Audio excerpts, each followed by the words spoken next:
Ladies and gentlemen, rise from your graves. It is another Around the Pound. And let's invoke a little Jim here and be like, well, we had a format change, so instead of doing what we normally do, we're just going to mention some news stories from the previous month, and we're just going to discuss them. Just anything that, whoever picked some stories thought sounded interesting, and we will see what everyone else thinks. So with me today is Chriz, a.k.a. The Mole. And hello. Anastasia Laserbeam, pew pew pew. Pew pew pew pew. Marcus Shadow. What's up? And of course, KyuuJay. Greetings from the planet Awesome. Wait, there's no Jim? Yeah, we're Jim. Say that? That should be like your intro all the time. Ah. Like how you said it perfectly melancholy. Like it should be. And our quote CEO couldn't even be asked to show up and do what's right. So yeah, we're doing this without him. We're doing what's good for business. Yes. this is good. Good. So now that we got Jim out of the way, I mean, since he didn't show up, wink, wink, nudge, nudge. Would you really be able to tell the difference? No, that's... So, anyone want to throw out a news story first? I will let QJ go first. Okay. Okay, that's fine. No pressure, but this is the first time this has ever happened. Go. Oh, God. Well, here's something new that I managed to recover from Superhero Hype.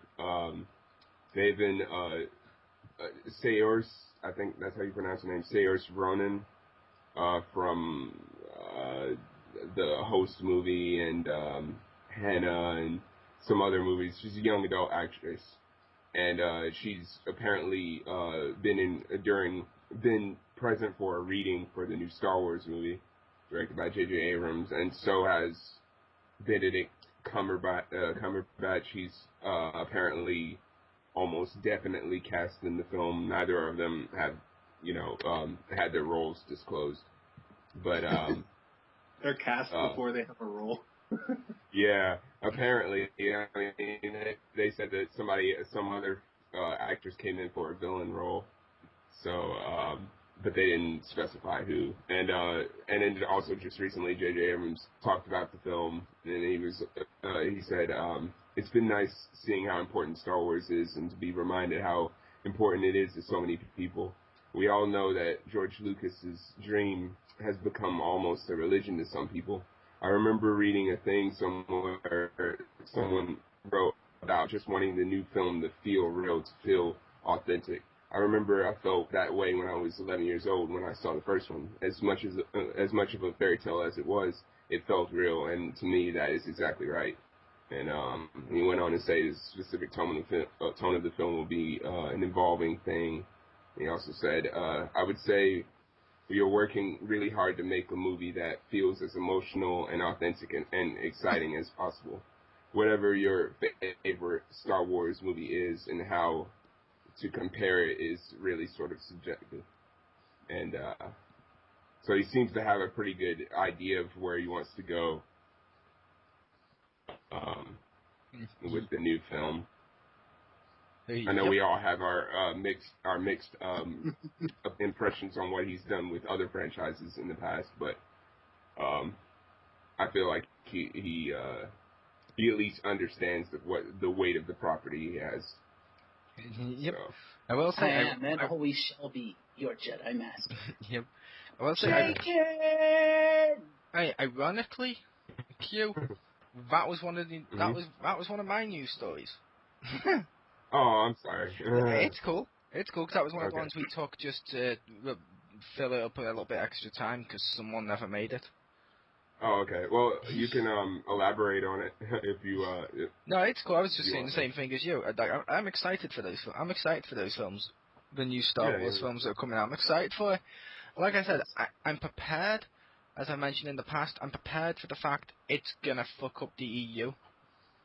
But I've lived through that once before with the prequels.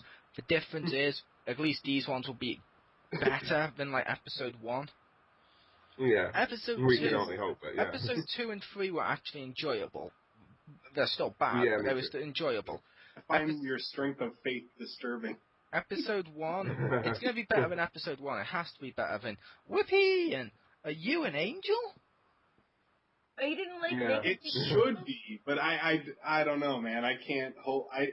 To me, I want to see if Abrams can fuck up worse than Lucas did for the prequels. I don't know if it will be better.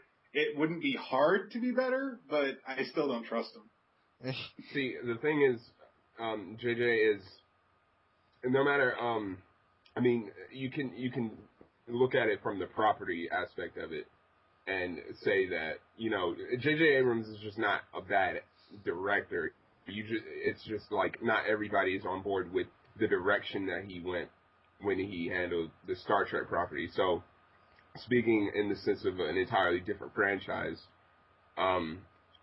even if it were to maybe steer in a direction that some people aren't as comfortable with, you can almost bet your bottom dollar that it's going to at least have some aesthetic, something aesthetically impressive about it, whether it be the writing or, you know, the overall flow of it, because, you know, the Star Trek films aren't bad. I mean, I quite enjoy them, but I can understand that people who are fans of the original are going to have stuff to say about, you know, how he handled it.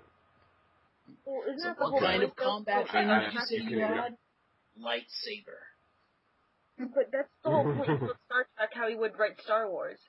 And even though I'm excited for these, I still like to make jokes and stuff like that, so I'm going to make one now. Richter, can a lightsaber reflect lens flare? No, I have no idea. We'll find out. Yeah, when KyuuJay was like, "There's going to be an aesthetic," I was like waiting for a lens flare. I was waiting for you to make it. You're normally the go-to guy I for know. the lens I wanted flare. to. You've let yourself go, Rick. But, No, I was being nice to Abrams for once. Okay, here's a lens flare joke for you guys then. That's not a moon. That's a lens flare. but I was gonna say, it's also important to mention that Star Trek, what makes up Star Trek doesn't exactly make up Star Wars. There's a lot more. I mean, there's a lot more.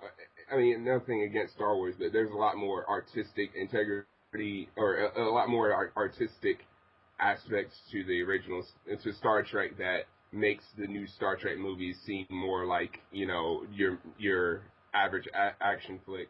You know, just out better writing and everything. See, I would disagree with that. But The original Star Wars, so much more intelligent, so much more depth than there ever was in the original Star Trek. Well, I mean, I've never. The original Star Trek series, the original one, not talking next gen and stuff like that.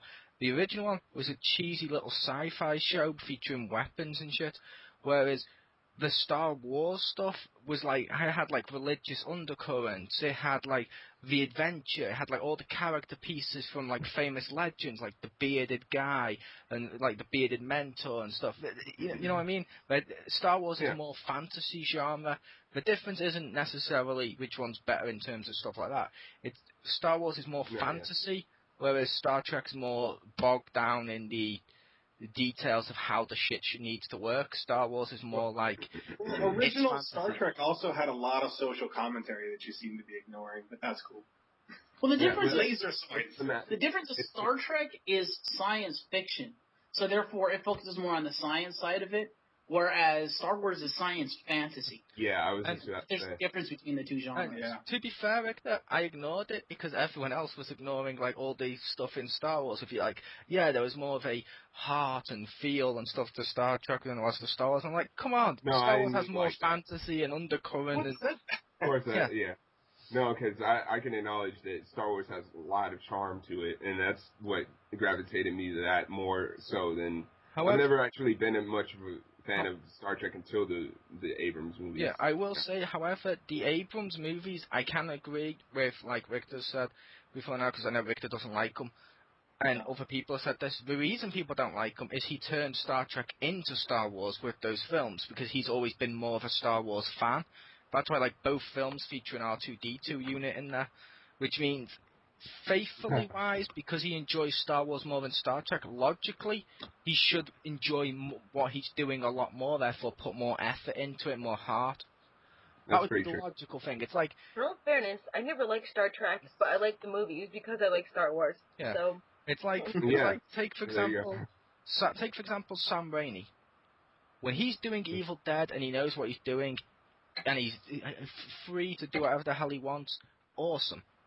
When the studios got involved and forced him to do Venom, which he doesn't really like, look what we got with Spider-Man 3.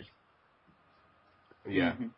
I would rather they not do Venom at all than for them to half-ass him like they did. But, Yep. I don't understand why he wouldn't like Venom to begin with, but I mean that's neither here or there. I can understand it. While Venom is Eddie Brock Venom is my favorite character, I can understand it because a lot of people don't like the Venom's Carnage characters because of the 90s comics where everything featured a symbiote. People just got sick of it.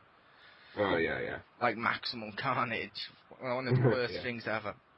That's still no excuse for him to turn Venom into Topher Grace with fangs. Yeah, I mean, stupid. It kind of was, but he was forced to put him in there. So it's like, fine, I'll put him in there, and boom, there he was. But I'll go with the next news story then. Microsoft TV. I could have named all my news stories. Microsoft TV. There are hundreds of TV shows and ideas currently in consideration at Microsoft as the company behind the Xbox One seeks to make a real push with its original TV programming.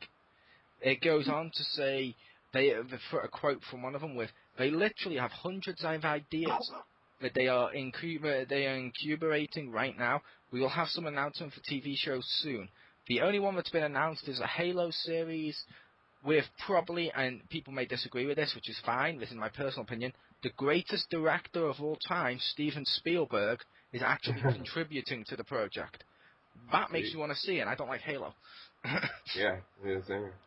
Now, I'm curious what they're going to do with those Microsoft TV shows. I'm hoping they do like Netflix did with Arrested Development and bring back some old shows. Like, imagine Xbox One exclusive Firefly, the TV show, for another series, or Xbox One TV exclusive, and they give Joss Whedon the ability to make like the Spike TV series he wanted to, or the Spike movie.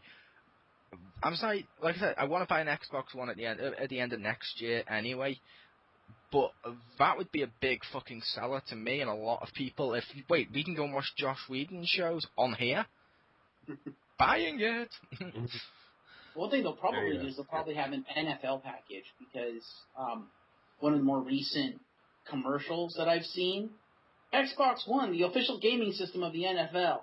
I was like, what? Yeah, nice. I saw that too. Yeah. Do you think they'll bring back Viva Pinata, the TV show?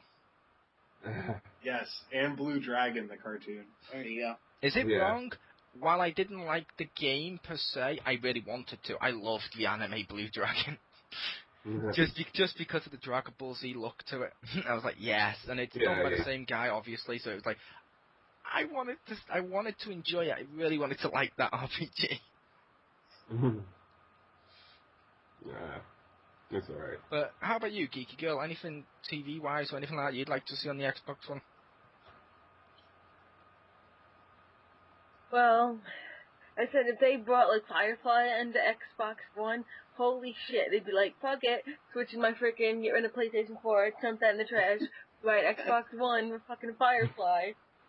You're gonna dump the PS4 into the trash? Absolutely. Please tell us all again how you can't afford new games. If you could just take a system and throw it in the bin and go, yeah, I'm gonna buy a new one. I can't afford a PlayStation 4, let alone fucking Xbox One. I can't afford shit. I can't afford a PS game right now. But I know, but I'm saying, tell us again, like you said during one of the XGRs, if I can't afford games right now. Tell us again when you say, yeah, I'm gonna take my console, just throw in the bin. Fuck it, I can't get money for that. I'm just gonna throw it in the bin and buy a new console. I already have one. I have no money right now. Yep, PS4 exists. How ironic would it be if she recycled the PS4 and the plastic got melted down and turned into either a Wii U or an Xbox One? That'd be amazing. I'd rebuy that exact same one. Whatever got melted down. What you should do is have thrown in the trash, Stacey. You need to make a melting video like that guy did with the Wii U. Oh yes. No, that hurt. That hurt my soul. You should then use the ad revenue to buy the Xbox One. Yeah. Oh, that's for the next Transformers. They need to add a triple changer that changes from an Xbox One to a PS4 to a Wii U. Okay, quadruple changer. We'd have to change into a robot too, but still. Nope, it doesn't have to change into a robot. I want a giant fighting robot. The robot form is completely useless at that point. It turns into the Wii U and people go, "What's that?" And he's like, "Wii U," and they're like, "Oh, I thought that was the gamepad." And he's like, "Shut up!" And he starts crying. Yeah.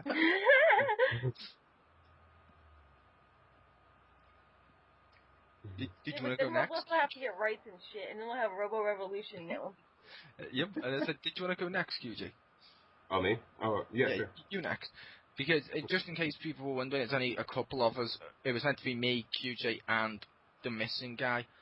We were supposed to be picking the news story. That's in case they're wondering why Marcus and GeekyGirl aren't actually coming up with any.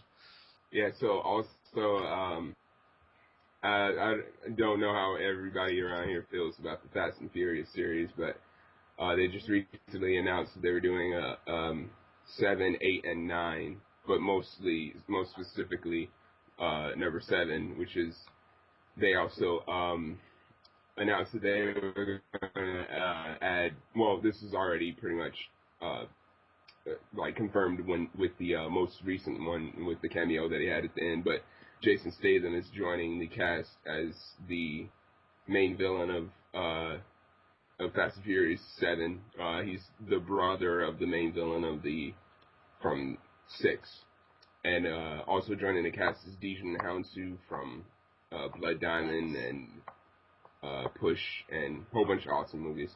And also they announced that Kurt Russell was joining the cast, but then they pushed it back and said that he was going to join in Fast and Furious 8. And that's when it was officially announced that they were going to do an 8 and 9.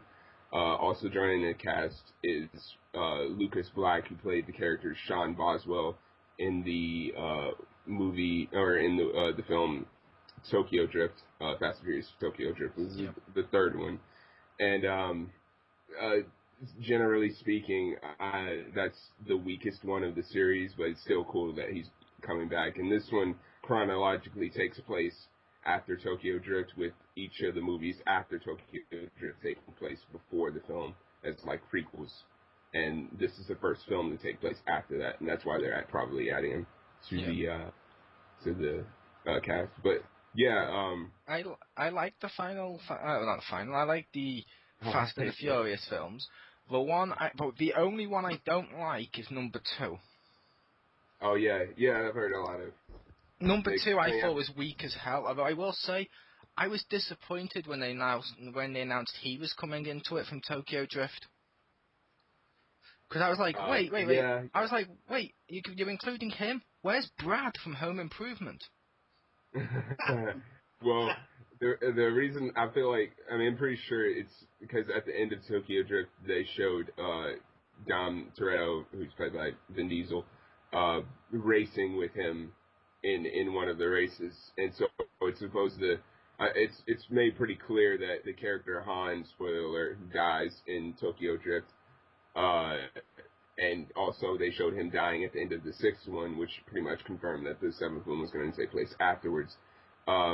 He shows up at the end, so it pretty much leads up to the fact that all of these films led up to him being, to Dom being in Japan, and basically meeting Lucas's character and adding him to the team. I guess maybe to fill Han's spot or whatever. Yeah, I don't know what it's going to do, but again, where's Brad from Home Improvement? At the end of Tokyo Drift, he's in his car, and Vin Diesel turns, looks at him, and that was the little cameo to tie them together. It was cool. I actually enjoyed Brad's character in this, and yes, I am aware I don't know the actor's name. Wait, does anyone want to look it up? Oh wait, that's right, Jim's Lucas not here. Black? Is that who we were talking about? No, I'm talking about. I'm talking about Brad from Home Improvement, the main guy from Tokyo Drift. Yeah, that's what I'm talking about. Lucas Black. It wasn't Lucas. It wasn't Lucas Black, was it? Yeah, that's what they said. Lucas Black, Sean yeah, but Lucas Black wasn't Brad from Home Improvement.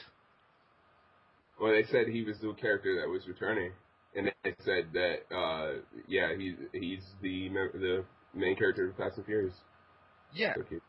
That's what I was asking about, because Fast and the Furious Tokyo Drift, like I said, the main character was the one that played Brad in Home Improvement. That's all I know him as. I am aware of this, but... Are you sure? Because unless his real name maybe is Lucas Black. It might be. He might have slimmed down. Maybe.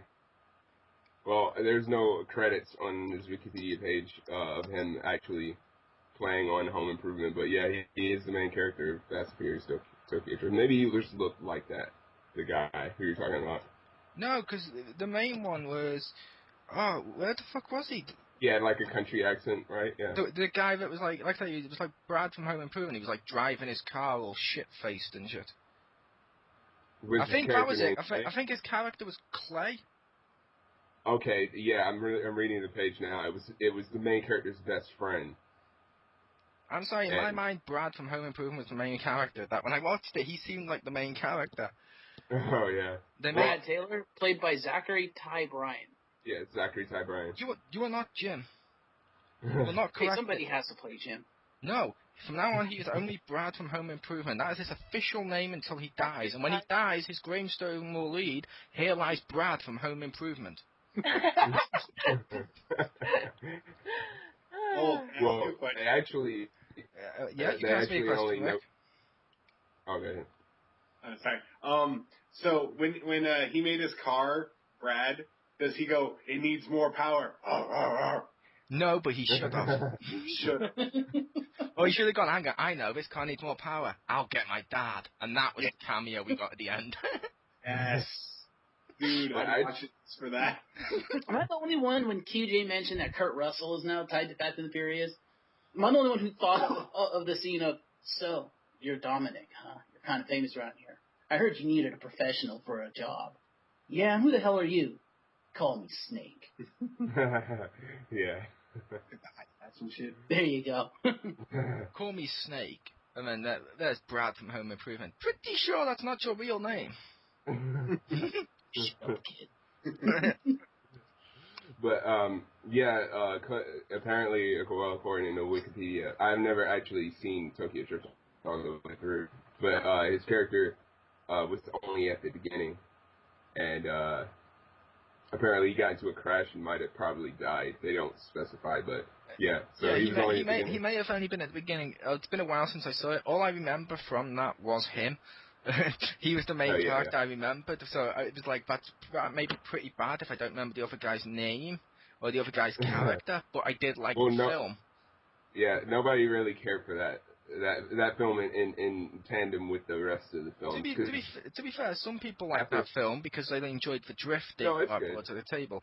But I will say... No, I don't mean that... Yeah, I don't mean that it was bad. Yeah, I said I love the fact from Fast and the Furious 2, really from the third one onwards, I love the fact they don't do the sci-fi thing of what nitrous should actually do. Yeah. Because nitrous is only capable of getting your car to its top speed. It's impossible to get your car to its top speed, hit nitro, and go fucking 3 times as fast as what you're meant to. That's not how this shit works. It's a mushroom. Yeah, it's like, that's not how it works. That irked me with those films. That just irked me. I was like, no, this is meant to be a realistic-ish film about street racing. Why is it now sci-fi with, oh yeah, just hit the nitrous? Ah, fuck it, it's nitrous. Fuck it, it's nitrous. We don't have to explain it. They also had a plot line where they had to get a car so fast they had to drive so nobody could see them. Like, that's how fast, on the freaking cameras. I think I remember that. Yeah, so that's how stupid it is, because you can't drive faster than a camera can see you. Yeah, no, yeah.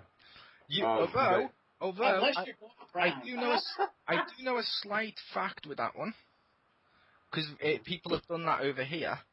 It is fast enough to go so fast, depending on the camera, that the camera will take a picture and take a picture of the car behind you. Yeah. Some people have done that over here where they've gone so fast. Why didn't they just change the license plate? Why didn't they just drive into a paint and spray? Like, that's the, like, most difficult solution ever. But I think we've exhausted Fast and the Furious. Yeah, I was just gonna make the note that all of the films after Tokyo Drift are they made the drastic switch from street racing to heist film, and it was a conscious effort to bring in more casual fans that aren't as well versed in car culture. But yeah, I feel like it right. worked out well for them. The last two have been the best in the series so far. I'm going to argue that would be the opposite. They did this to get people who are interested in car culture into it, because now they can look at the cars without thinking, that's not how Nitro works. Well, there you go, yeah. No, they did it so they could employ the action stars to make even more money for them. Cough, The Rock, cough.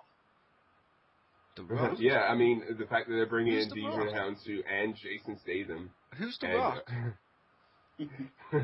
Oh, Dwayne Johnson from the Tooth Fairy, okay. Sorry, Dwayne The Rock Johnson, as he's calling himself now. Yeah.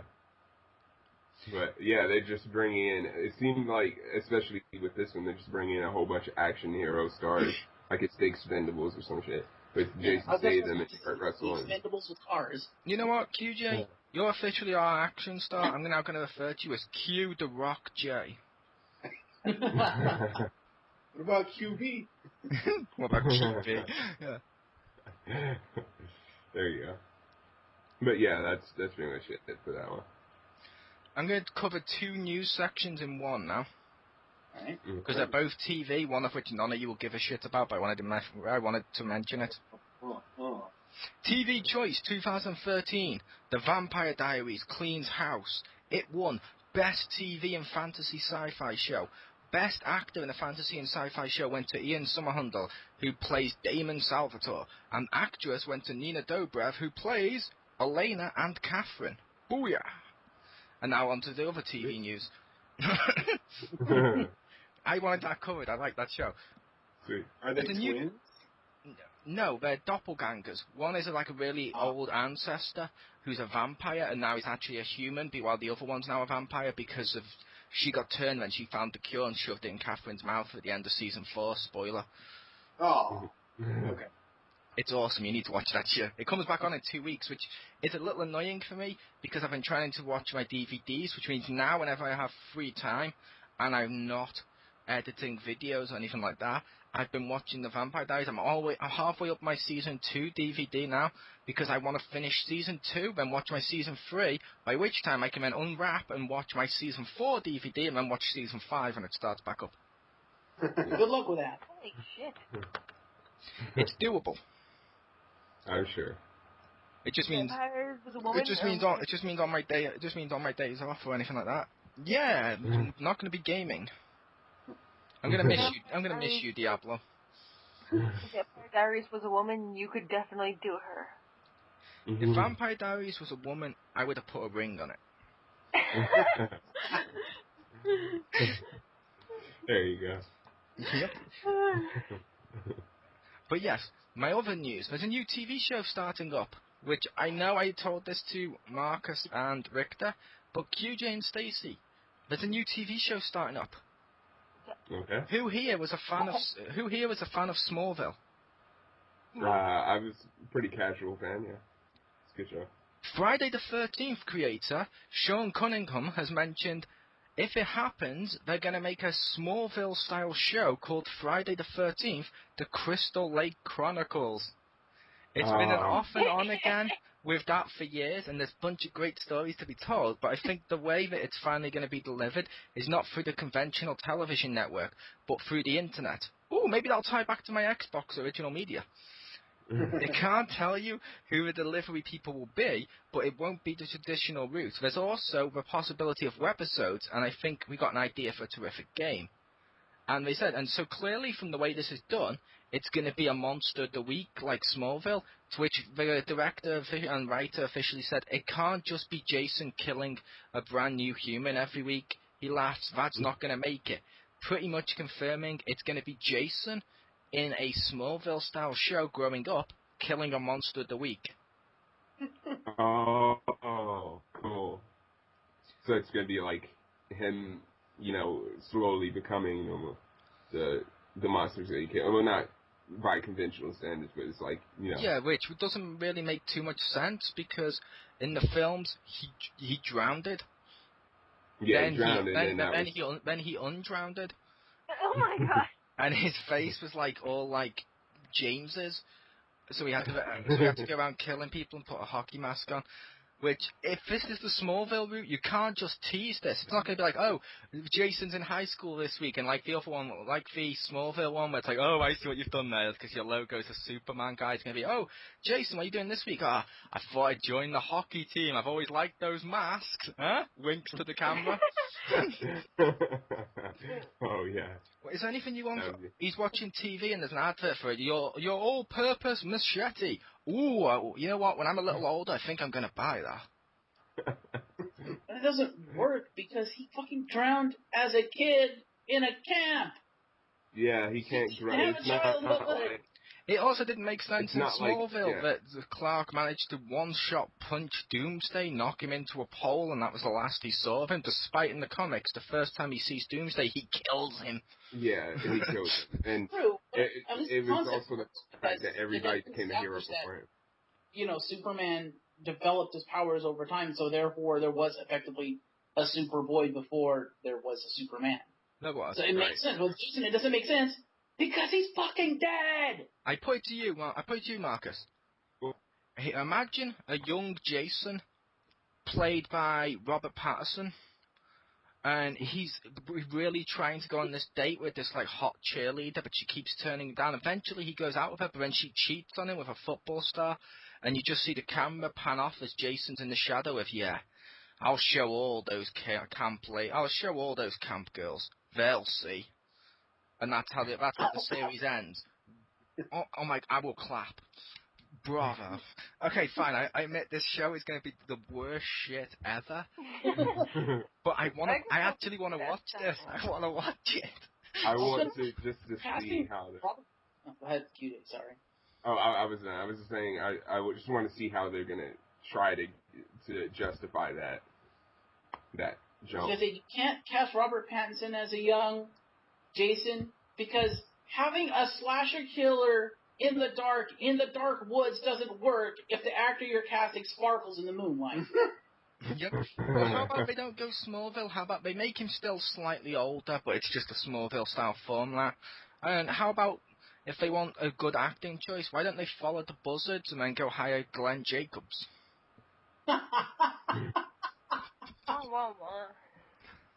Wow. Hey, we've got the wrestling show back on TV. We went back to our roots, because as James Phoenix himself put it, don't be fooled by the rocks that he's got. He's still Jimmy from the block.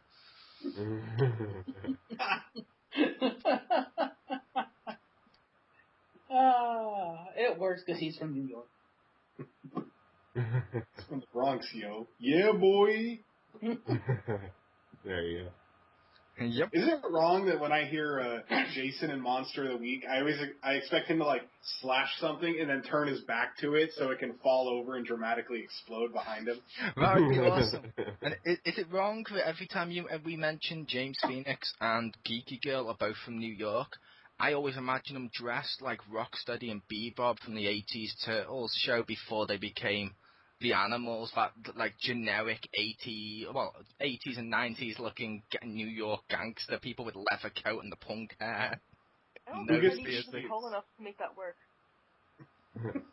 Stacey would get the shades because she'd have to wear those while she's chewing bubblegum. Yes. What? Why are they chewing bubblegum? You're too young to know that reference, my dear. We're not from New York. We're gonna pop a cap in your ass. Huh. People from New York, they like pop exist. Dramatic step forward with a knife. Oh, but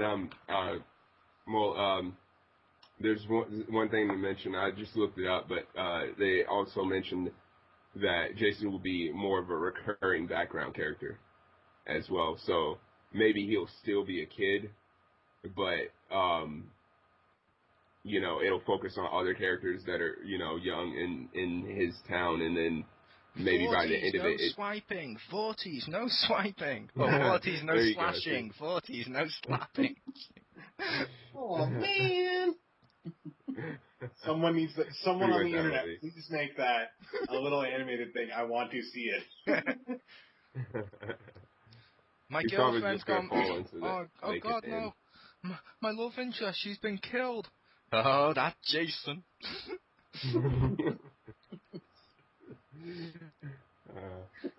She's been killed, and the prom is tomorrow. Yes. Time to die, inevitable black monster of the week. Only in the first episode. Or just to take the piss, Jason will be cast as a black guy in a red shirt, and he will be the guy that's now incapable of death. Your mind will explode. And he's the comic relief. Yeah, and he's the comic relief. He's now like, do you remember that thing? Do you remember the Watchmen cartoon, Richter? Yes. Yeah. He's gonna be like the comedian. I'm nuts. I'm her biggest fan. And Freddy Krueger can turn into a car. He turns into the car from Death Race 2000 with the giant knife on the top of it. Yeah. Oh, that's what an episode needs to be. Do you remember the 80s and 90s cartoons and films and stuff where the best friend would always secretly be in the bushes giving them friend advice? Yes. A young Jason needs to be doing that to like a teenage or slightly older Freddy, and when he does and he's playing his boombox or like Justin Bieber songs, the window opens up and there's like a 4-year-old girl just to show Freddy was still a paedophile. But he hasn't been burned yet. Oh, God. And as Freddy kisses his young love, it'll play, and they called it puppy love. Wow. That's... Oh, God, as Jason's using his knife, it falls to the floor, so you get a montage of Jason now practicing, like, slicing carrots, then slicing, like, bigger fruit and veg, and then he's like, boom, aha. My body is ready. From like Rocky, you know? We need a montage. How awesome would that be, Rick, now? How awesome would that casting be? Jason is played by Reggie, and he actually says the phrase, my knife is ready. Yeah. Then he'd have to be in Smash Brothers. His Super Smash attack is he puts on a hockey mask. No, Super Smash, it turns the screen like the old Friday the 13th Nintendo game that nobody likes. Yeah. It just kills you. But I think we've had enough of this one. What's your next bit of newsies, Q? I was going to talk about the new Harry Potter spin-off film that was just announced by Warner Brothers and J.K. Rowling herself. Nice. It's based on I guess you could say companion book, Fantastic Beasts and Where to Find Them, and it's I think it was like 47 pages long. It's really short, but it basically covers all of the creatures that are mentioned in the Harry Potter series plus more, and basically it expands upon the series. And so it's a Pokedex. There you go. Yeah. Yeah. Who's that fantasy creature? Yeah. So J.K. Rowling is going to be writing the first film herself and make it her screenwriting debut. And she was quoted by saying she knew that she wouldn't return to the series unless she had an idea that she was just as excited about as when she started the series, and she feels that way about this one. And basically, okay. I was going to say, AKA, she's not going to return to the series until her mortgage is due. I'm sorry, that's what a lot of people do, and not just insulting her, because like you said, I love Star Wars, but Lucas is like, yeah, I'm not going to go back and do episode 1, 2, 3, but then suddenly he went and did it. It's like, yeah, you need money. That's what I always feel like, oh yeah, look, The Rock's back on WWE. Guess those movies aren't making him as much money as he wanted. Well, to be fair though, she rides public transit, and she also gives away just about the majority of her money to charity. So it's not like if she did run out of money, that it would be mainly because of the charity thing. And on top of that, I'm pretty sure this was only accurate about 2 or 3 years ago. Maybe the roster changed, but she was the most valuable or the most profitable woman in Great Britain from what I remember. I don't know what the number is now. They probably changed it, but back then, about 2 or 3 years ago. Are you sure you don't mean the most profitable woman from the UK in terms of writing? Not in terms of anything else, because let's not forget the UK gave you stuff like the Queen. We gave you, I think we gave you Madonna, possibly, or she's over here doing a fake accent, one of the two. We've had famous music people from over here. My guess is it's in terms of artists, because as much as I fucking hate the royal family, I don't think any female from the UK would make as much money as the Queen.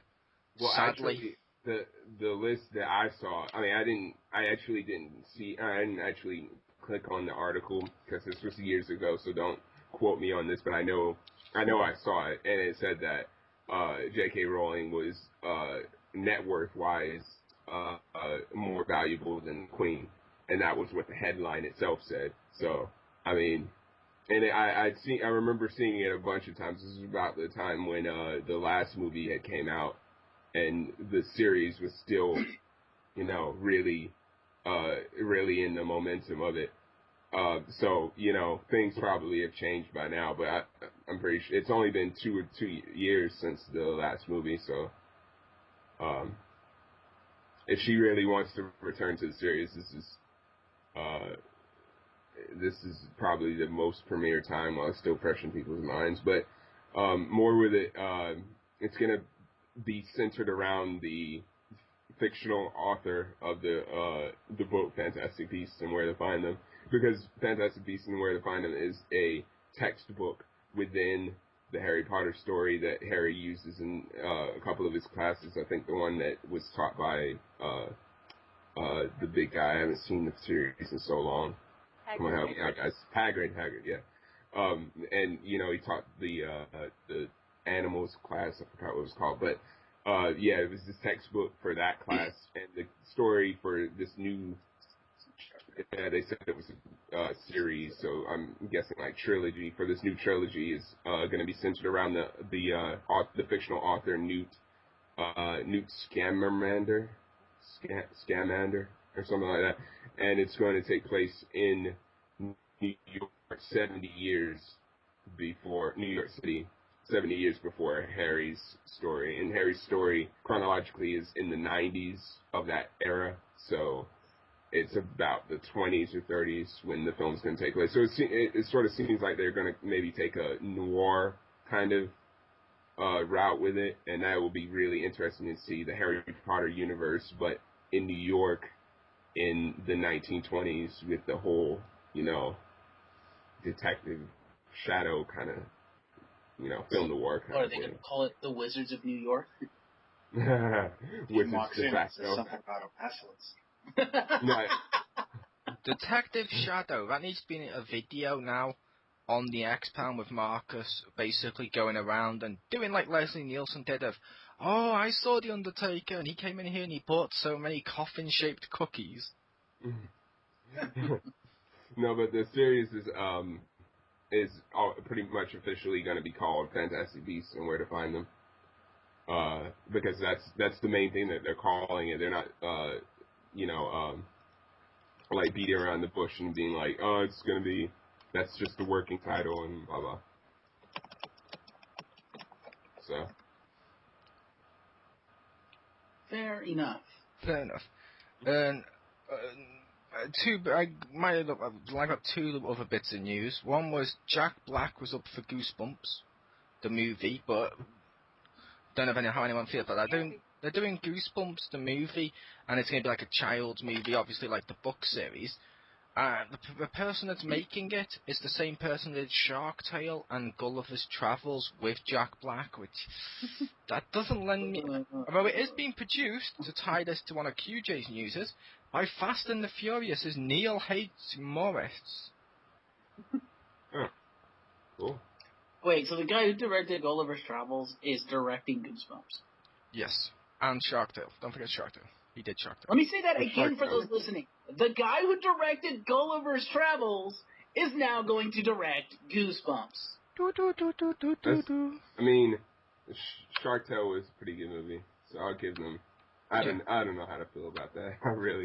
I hope he doesn't fuck this up. I like Goosebumps. I would love for an adaptation to be great. Yep.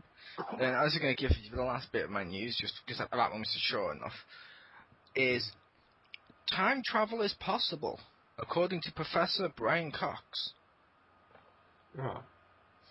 I'm going to tie this together because we have to do something for media, because he wants to do it for a Doctor Who thing. Because this talk is going to take place on the anniversary shows for Doctor Who on 23rd November or some shit. I don't care. But the time machine theory was cool. He says, can you build a time machine? The answer is yes. But he says, he added, and if the technology was developed to accelerate larger objects, it could be possible for humans to travel through the future, similar to Doctor Who's TARDIS in the TV show. Yet this technology doesn't exist yet. It will never exist that could take people into the past. You can go into the future. You've got almost total freedom of movement in the future, says Cox. This means that Marty McFly and Back to the Future, the science fiction film trilogy, could have travelled to 2015. However, he would never have been able to return to 1985 or travel back to 1955 like he does in the first film.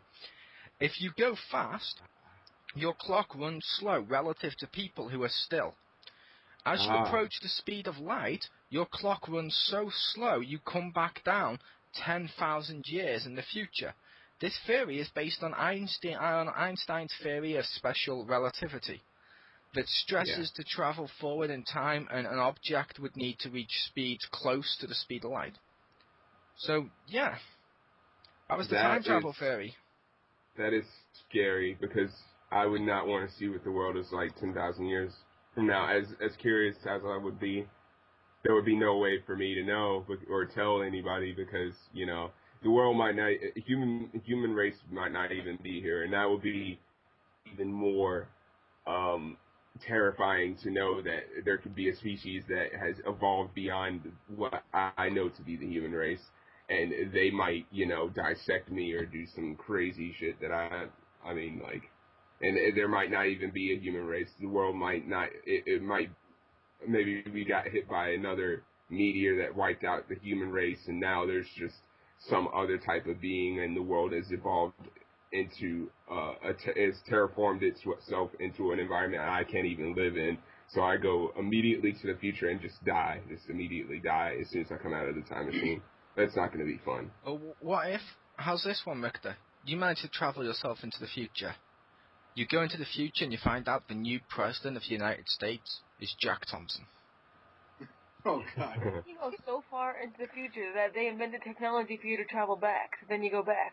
And you can just keep going in the future until they invent technology to go back. You've missed the part where he said it's literally impossible to ever go back because the way it works. Yeah, but humankind will find a way to break that shit. Yeah, you just have to fly around the world multiple times at a speed of light. Well, there's a way, Abrams will figure out a way to break it. Yeah. It's called the break reality line. Looking in the heart of the TARDIS, you know. Keep a whale. That'll be important later. Well, here's one for you. Here's one for you, KyuuJay. You step out of your time machine, whatever it is, and it's like, put your hands where we can see them. Show us your wand. Wand? What are you talking about? Well, you have to be a mage. You just appeared out of nowhere. I'd be sad if I went like 100 years in the future and be like, oh man, I have even more games I don't have time to play come out. Oh god. Just be like, oh, does the PS4 come on? They look at you and they're like, what the hell is a PS4? And then just cue the Darth Vader gif. You're like, no. PS25. It's like PS has turned into the Now series. Now that's what I call music. That's what I call gaming. 25. What's the PS? We have a VS. What's a VS? It's called Virtual Station. Is this backwards compatible? Well, how about this? I disappear.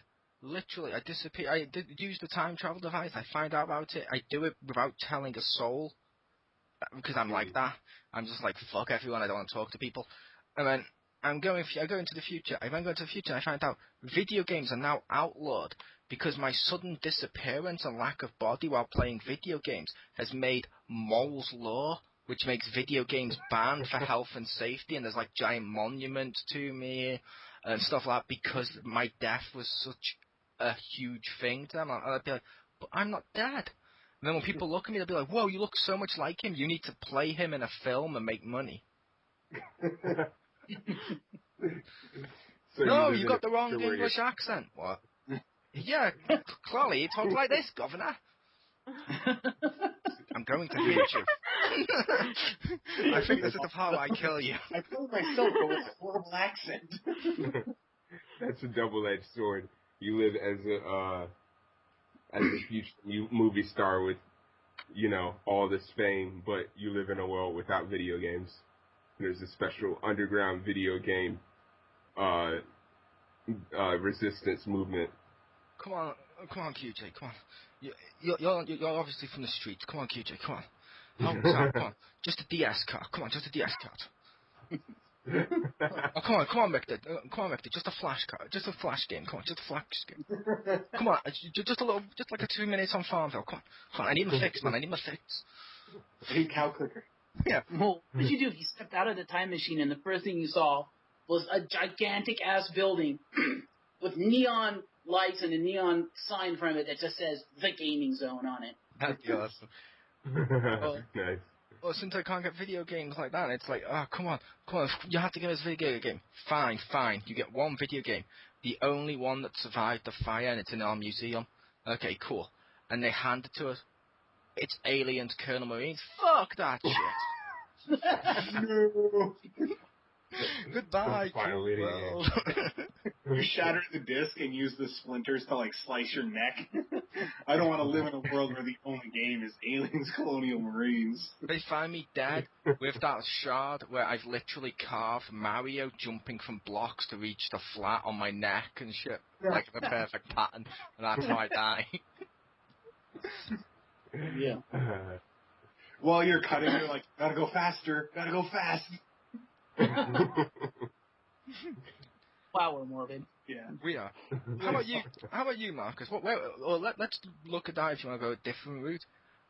Where would you like to go in the future, and what would you like to see when you got to the future, Marcus? This is you. You step out of the retardus, and you step forward, and there's me dressed like Rufus from Bill and Ted, and like, hey, Marcus. What took you so long? I've been waiting for you, bro. What, you beat me here? You mad, bro? And then, what would you like to see? Please dress up as him for Halloween. I just want to see. What, and just stand next to all the phone boxes to freak people out? Yes. I'll be like that clown. But what future would you like to see, Marcus? I don't know. You work really hard and you have no fun in the future. How about a future with no war, no racism, no sexism, the classic beauty pageant answer. Well, No. If we're going morbid here, what I like to see is I step out of the time machine. First thing I see is a newspaper stand, so I grab a newspaper. Newspapers are free now, yay! So I got a newspaper, and the heading Your says... Your future has print media? I was about to say that, Richter. Okay, tablet papers then. Jeez, news tablets. Did you say tablet papers? For the Star Trek, news pads. But the headline on there says, on the 3rd anniversary of Michael Bay's death, a new Transformers is coming out, and it's not going to suck. And it's made from the love child of Michael Bay's son and M. Night Shyamalan's daughter. Oh, God. No! And it makes it even worse when you read who have failed to reach the acclaim of their parents. No. How about you then, Q? Name your perfect future. Come on. Okay. Pimp the future for us. All right. That wasn't racist at all. I want there to be. When I come out of the time machine, for all the white people to be enslaved and all the black people have big afros. And okay, never mind. Isn't that how America works right now with President Obama? Swish! I made political commentary. Banter. Supposed to go forward in time, not backwards. Yeah. And do you like that, Richter? Do you like that as a new catchphrase that I've introduced since the Gaming Zone or wrestling, whichever one I did of banter? Yes. It's a new shirt. Yeah, banter. You should do that in the pictures banter. on the pro boards. Instead of like making up the subtitle every week, it should just be banter. Yes, Just everyone, no matter what picture it is, doesn't matter. Banter. Except for James's, which needs to be the Wikipedia quote about banter. Yes. But yeah, but seriously though, I would I guess my future would be like, I'm really selfish, so I would hope that, you know, well, I guess you want Christopher Nolan to have made Shaft? Sure. Yeah. He's your Batman. We're going down this road again. The Shaft is the black Batman. Yeah. No, I would. One thing I would hope for the just about every character from Marvel and or DC had its time on the big screen, and there would be like Avengers 10, and it's like basically the entirety of the Marvel universe is involved in the ultimate. I don't know, but somehow they would find a way to make it really awesome, and it would be completely plausible and make absolute sense. And be the greatest movie of all time. So in KyuuJay's world, coming summer 2016, Miley Cyrus in Squirrel Girl, the movie. Oh, God. Working to a theater near you. Yeah. You just made my future sound like hell. Thanks. I did the same thing to Marcus. We have to go back. I'm not racist. You'll notice I did it to both the Asian and the black guy. I never once did it to the white person. I can't be racist. Some of my best friends are white.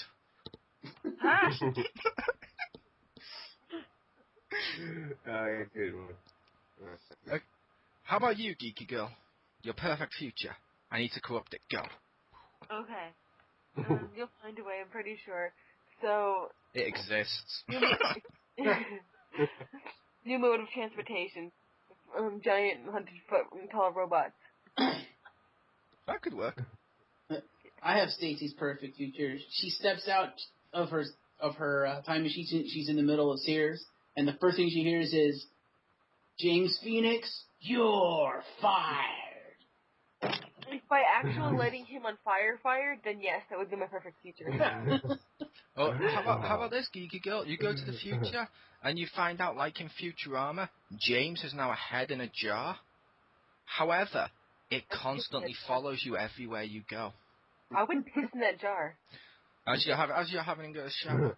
Fun fact about Olive Ooley. They first said, because we're worth it. Also, all the cats can fly. Yes, all the cats will fly, but the birds now have machine guns. I'm okay with that. Giant robots and cats. That's what I need. Giant robots and flying cats. The pigeons will be like, you starting shit? Yeah, boy. But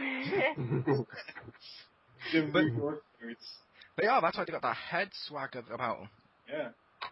But no, I think we exhausted future. Yes. Didn't you have other news, KyuuJay? Well, I have one more. Or to quote Batman, we shall now refer to you as Mr. J. Mr. J, yay! There you go.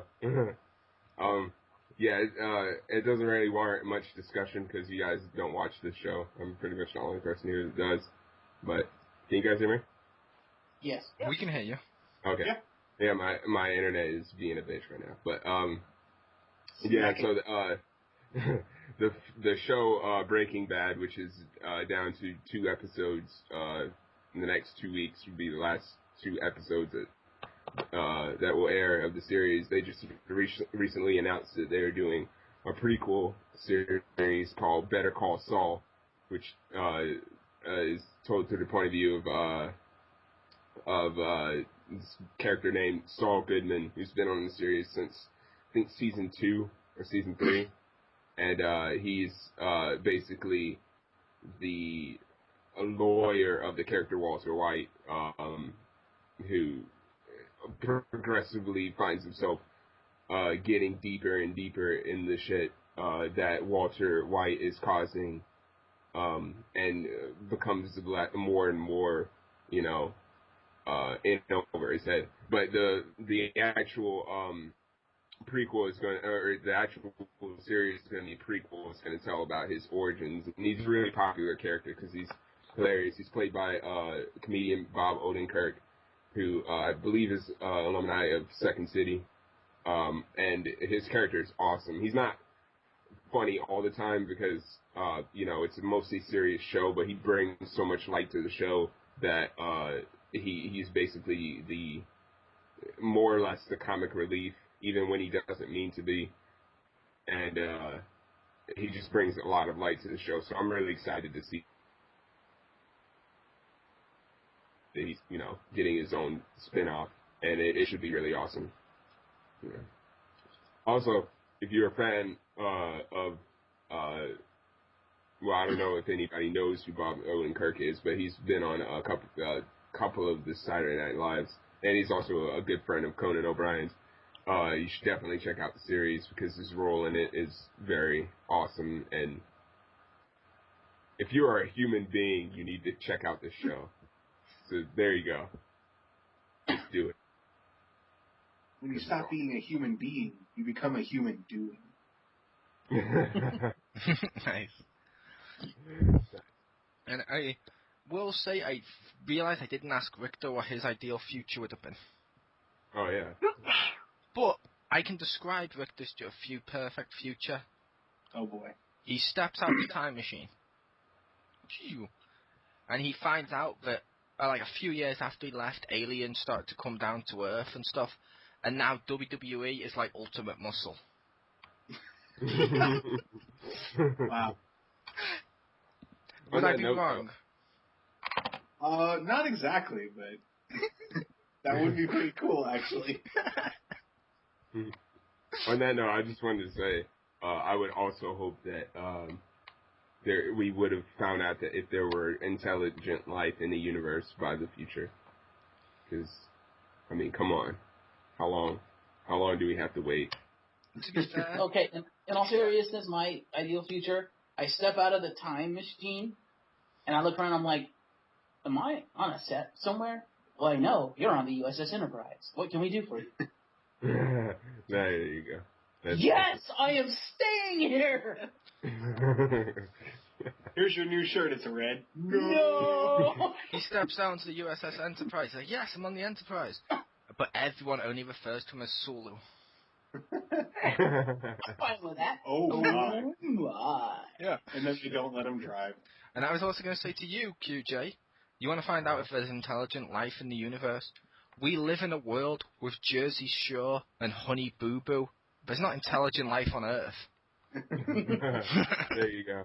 If somebody did come, they would just, I mean, how 15 years ago and they saw annihilate it. these people. I mean, how the greatest minds that we actually have on Earth, the greatest minds we have, from when I was talking to KyuuJay earlier, said that they predict we may live in a computer program, so they're looking at ways of crashing it.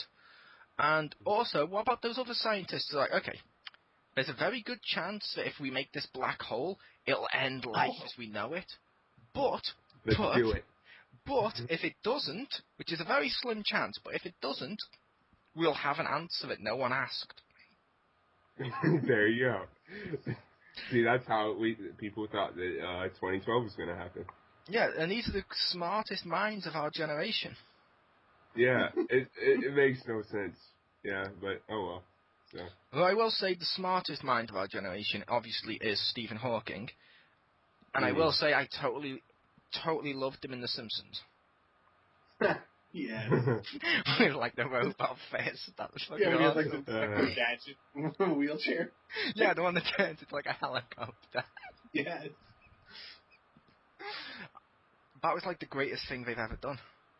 Yeah. With Stephen Hawking. That was the greatest Stephen Hawking thing of all time. I don't know, I want to know if that was him that voiced himself. I thought it was.